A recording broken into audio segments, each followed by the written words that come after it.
Welcome back, everyone. Today we have this amazing panel of very, very busy experts who have taken time out of their schedules.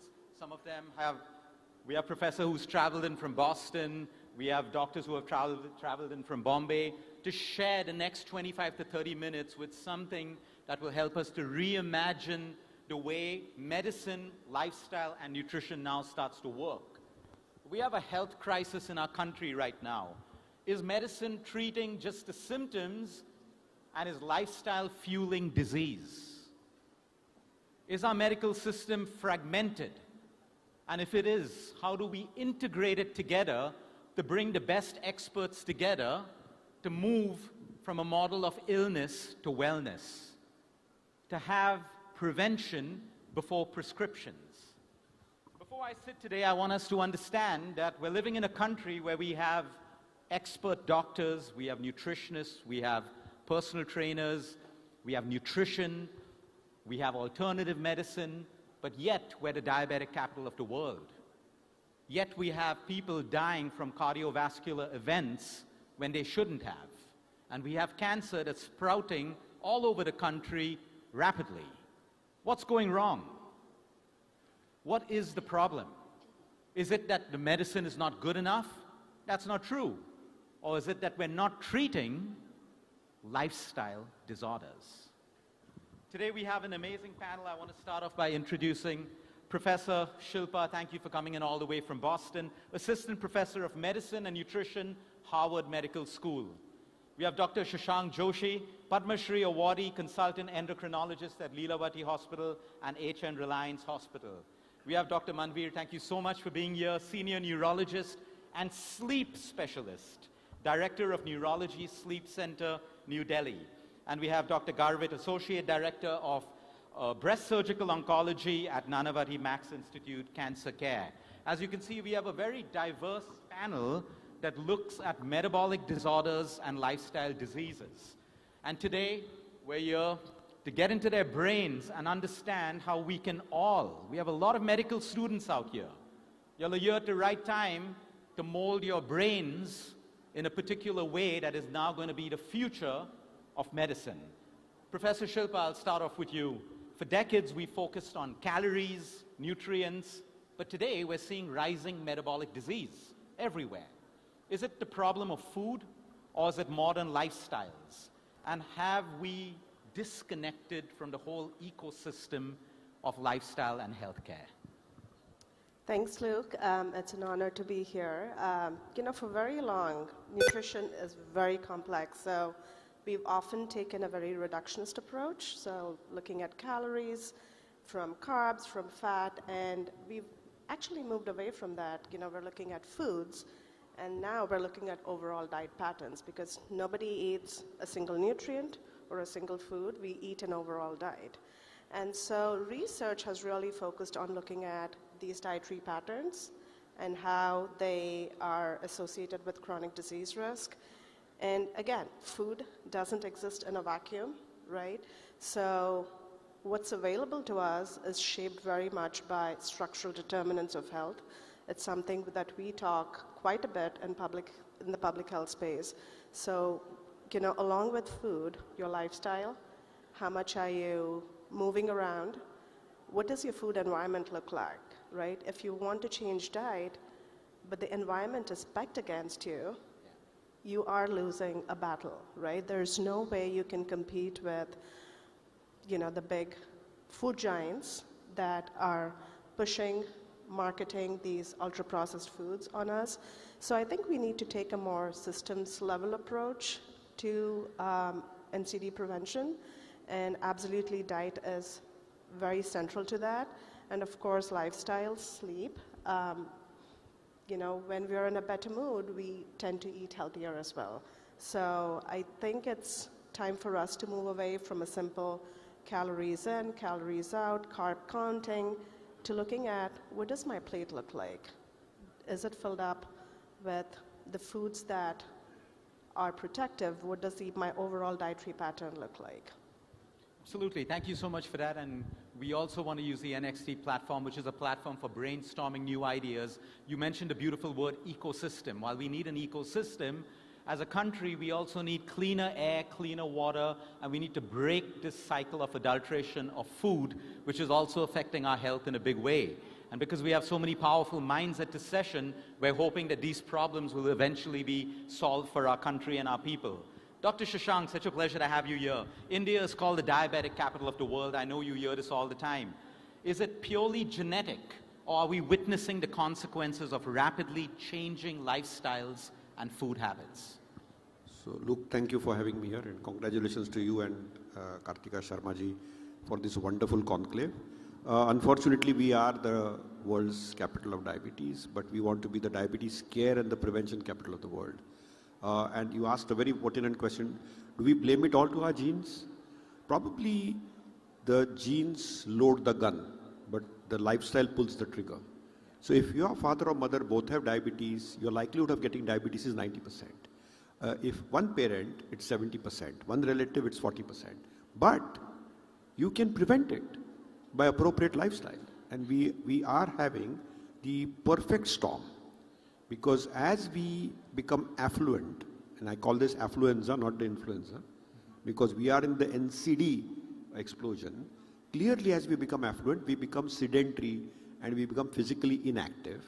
And then we are exploded with this entire spectrum of ultra-processed foods, which are wrong foods. We eat too much. There is calorie bombs all over. And I'm mindful that, we have barriers between food for all of you all in the audience and everybody around. But clearly we eat too much. We are eating too much of carbs and fats, too little proteins. We are physically inactive. Today is the World Sleep Day, and we have a world expert in sleep here. We sleep less. We are always stressed out. So lifestyle is pulling the trigger in a perfect storm, which is not only making us put on weight, but is causing type 2 diabetes and insulin resistance. And unfortunately, over centuries, we are blessed. It's a polygenic disease. So we have the genes, the guns loaded, but the trigger is pulled by the lifestyle. And that's really the truth. And therefore, it's very, very important that we go to the root cause. And I think the root cause is in lifestyle. Because even if we are genetically predisposed and disadvantaged, there are two things. One is, on planet Earth, there are 8 billion people. 1.46 billion people live in India. Around 100 million people live with diabetes. 136 million people live with type 2 diabetes. So we are world number 2 right now. But we would like to be the world number 1, as our Honorable Prime Minister said, in care, in prevention, in policy. And I think we congratulate you and your entire team and Kartika ji for this next generation vision. Can we tap our resources and create and build a movement around physical activity, around mindful eating, around appropriate lifestyle, so that even if we are having a genetic disadvantage, can we make a lifestyle change? And small things. Can we sleep a little better? Can we move a little more? Can we do those extra 1,000, 2,000 steps every day? Can we take better breath? So I think it's important that we ensure that we don't pull the lifestyle trigger on a genetically loaded gun of Indians, and we are all thin fat Indians, unlike our Caucasian brothers and sisters or our African brothers and sisters, we have little extra fat in our body. And that's actually the trigger, because it's going in the wrong sides, like the vessels, the heart, the liver, the kidney. And that's really pulling out all this trigger of the entire NCD spectrum, not just type 2 diabetes, but a little bit of fatty liver, a little bit of heart disease and cancer and so on and so forth. So it's important that we can make a change on the lifestyle so that even if we are genetically disadvantaged, and now we have genomics, we have AI to screen people who are at risk. But even if you know you are at risk, we need to make a change. And who is at risk? Any person who's got a family history positive for type 2 diabetes, or if your waist circumference is more than 90 centimeters for a man, 80 centimeters for a woman, after the age 20 you should start screening. Because for every one person living with diabetes on planet Earth, another person doesn't know that they have diabetes. We don't screen. 50% people don't know that they have diabetes. And in rural India, almost every third person doesn't know that they are living with type 2 diabetes, and they'll end up with complications. So we need a world free from complications of diabetes. We need to detect it early, and we need to be aggressive, but we can even prevent it. And therefore, I think, though we are disadvantaged genetically, which is your question, I think lifestyle triggers make the change. Thank you. Thank you, Doctor, for focusing on lifestyle and prevention. Today is World Sleep Day. How many of you have slept for 8 hours? Put your hands up. Hands up. Anyone slept for 8 hours? 1, 2, 3. I can count these numbers. Anyone slept for less than 6 hours? Put your hands up. Okay, not so proudly, just put your hands up. I'm kidding. Let's introduce you to Dr. Manveer. Thank you so much, a sleep specialist and a neurologist. Doctor, I have a question for you. India is increasingly sleep deprived. We can see these repercussions in medical reports. Like you can look at a report today and tell how much a patient has slept. How serious is chronic sleep deprivation as a driver of disease? And what is the one habit that we should first fix meaningfully if we want to improve our sleep and hence our health? Thank you so much, Luke. And I think it's wonderful to talk about the disorders or issues we can come up with a lifestyle modification. And yes, sleep happens to be, we talk about the 3 pillars of health: nutrition, exercise, and sleep, but the sleep specialists say it's the foundation. So if your sleep is good, you will make what is called as good choices for eating, and you will also get motivated to walk. So that's one thing that we always like to say. Sleep deprivation, and I think he has already given a good demonstration by the number of hands which went up. So less than 6 hours per night on a regular basis is called sleep deprivation. How does it impact the health? And I think we'll start with the younger people. What does it impact them? And then we'll talk about the other issues, because that's more pertinent to them. A lot of people talk about this word which has become very popular called as the brain fog. So it kind of came up during COVID, it came up a lot during post-COVID, and it was thought, is it like a neurological symptom of something called as post-COVID? But we do know that sleep deprivation causes this brain fog. And for the youngsters here, they know, or they understand that word, that basically your concentration, ability to focus, creativity, productivity, everything is impaired. So they say they sit at a workplace, but they're not able, they know that that's not their best that they are performing. So that's one part of it. Second is, which I want to talk about, especially again to this, pertinent to this population, is emotional liability. People are just very aggressive, very angry, very rash, and they can see it that my personality was not like this. So there is something which happens to you when your sleep is not adequate. The emotional centers in the brain, the emotional regulatory mechanisms start failing. So you are spiking off, or we call it a short fuse. Very easily people are sparking. So that's number 2. Number 3 is all the metabolic problems that we talked about. The diabetes, obesity, high blood pressure, strokes, heart attacks, which was shown by the previous speakers about the robotics for the stroke. We have enough number of strokes in our country. So I think there's a very big chunk of the whole metabolic problems.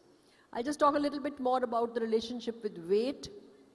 So weight or body weight, as it's become like a big thing now about obesity or the nutrition, is that we make wrong choices, what we eat, and the timing of food that we eat. So we have these 2 hormones which control what we eat and how much we eat and when to stop. Just to say, both hormones have gone haywire. So you tend to eat a lot more, and the message doesn't go to your brain that you are full. So you'll keep eating. And you also want to have, the craving is for these carbs, the ice creams at night, the fried foods at night. And of course, adding to that is our 24-hour supply system. I had a patient yesterday, and the father said, I think every Swiggy person and every Zomato person knows my son.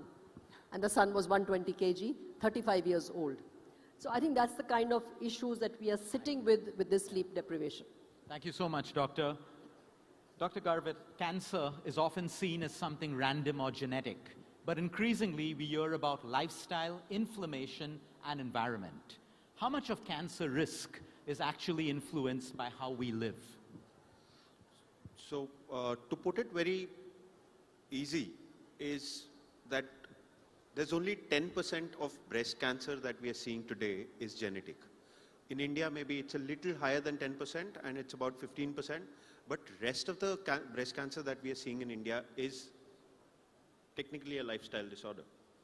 It is because of what we are eating, what we are breathing, what we are trying to do, whether we are sleeping adequately or not, how obese we are, what is our exercise level. So these things make a lot of difference in our body's repair mechanism. cause of all cancer is DNA repair mechanism, which is where we go wrong when we are not doing the necessary things just to keep our body in shape. And it is not, body in shape does not mean pumping iron in the gym. It means a lot more than that. It means a lot, it means whether we've slept adequately or not. It means what we are eating is correct or not. It means whether we've been able to calm our mind and whether we've been able to do whatever is necessary to go through the day in a calm state of mind. And if that does not happen, it increases the risk of all lifestyle disorders, whether it is diabetes, whether it is neurological problems, or whether it is cancer. Thank you, Doctor. We have to end this amazing panel, but before that, 30 seconds each, you have the whole of India watching you right now. Professor Shilpa, what is that one lifestyle or habit change tip that you would like to give our country? I guess eat a balanced diet. Make sure the quality of your diet matters, just not the quantity. You know, when you're thinking about carbs or protein or fat, the type of carbs matter, the type of protein matters, and the type of fat matters. Fat is not bad. We all need fat, but the type of fat we consume is important. And we've shown that, you know, when you make small changes, they don't have to be big, they don't have to be dramatic, that can actually reduce your risk for chronic disease in the long term. That's amazing. Thank you. Dr. Shashank, your one lifestyle tip. So I think my prevention mantra has always remained universal. Eat slowly, eat on time, eat right, walk more, do physical activity, do yoga, you know, sleep well and smile. And all of us are digitally intoxicated, so do 1 hour digital detox every day. Very cool. Thank you. Thank you so much. Dr. Garvit, your one lifestyle tip for everyone watching today. So we have experts from all over the world here, and you will see the common distinction between all of us. So to prevent cancer, decrease your weight, have a healthy weight, have a calm lifestyle, and exercise regularly. That's. Thank you. I see commonalities between everyone's advice. And like I said, we have the knowledge, but we have a lack of action. That's one of our big takeaways for today. Action. Dr. Manveer, your lifestyle tip for the country watching right now. So I think consistency. Beautiful. Consistency is the key. Do not fluctuate, and a relaxed brain at the bedtime. So we are just in this 24-hour society. Too much connectivity is what's creating a problem. People are saying we can't shut the mind. So have a gap, end the day and start the night, and keep it consistent. You will get good sleep. Thank you so much. This is such an amazing panel. We have top doctors from across the country, flown in from different parts of the world, and none of them prescribed you a pill. And I hope you never need that pill, because you're going to start your new investment, like, you know, SIPs, long-term, consistency with your lifestyle changes, compound. All of you know the power of compounding, right? Just move away from the financial model and make it your health model. The power of compounding. Thank you, doctors. Thank you so much for such an amazing panel. Can we have a warm round of applause for our amazing panel of doctors, please? Thank you.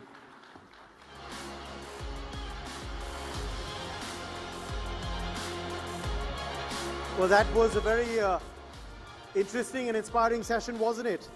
In our segment of Next in Nutrition. All right, now it's time to talk about the soft power of India, and that, of course, is cinema. It's time to turn our focus to the film industry, to the entertainment sector, for our next session, which is Next in Cinema, and to talk specifically about the theme of future of cinema in the era of AI movies. What is going to be the impact of artificial intelligence on films? Well, for that, joining us now for a very special panel is Ms. Medha Jayashankar, award-winning filmmaker and president, Walk Mix by Audio Futures. We also have with us R.S. Prasanna, film director. Joining us also live is Guneet Monga, film producer. She's, of course, made us proud by winning an Oscar. Shri Rakesh Om Prakash Mehra, very well-known filmmaker, also with us on the broadcast. And joining us live to moderate this session, a new avatar for him today, we have with us the co-founder and director of Wizcraft Group, Shri Sabas Joseph. And we are, as NXT is looking forward at the future, this is also a very futuristic session because our panelists are there physically and they're also there virtually. It's a hybrid session. So for this special hybrid session, I hand the floor over to you, Sebastian Joseph. Good morning, everybody. And just as we walked onto stage, it's good afternoon. So good afternoon to all of you. Good afternoon, Shashi sir. Good to have you here with us. Next represents a thinking and a platform. Right in the heart of Next is X, which signifies for me crossroads. And I think it's at those crossroads all of us stand, all of us sit, and delighted to be moderating this panel. You've heard panels and panels during Next this year. I refer to this one as the Rockstar panel because we've got 4 rock stars joining us on this panel, which really means we are redefining not just the past, but we're redefining the present, looking at the future. And Guneet Monga, multiple Oscar winner on this panel. You can look up her entire repertoire of work and you'll realize how blessed we are to have her on this panel today.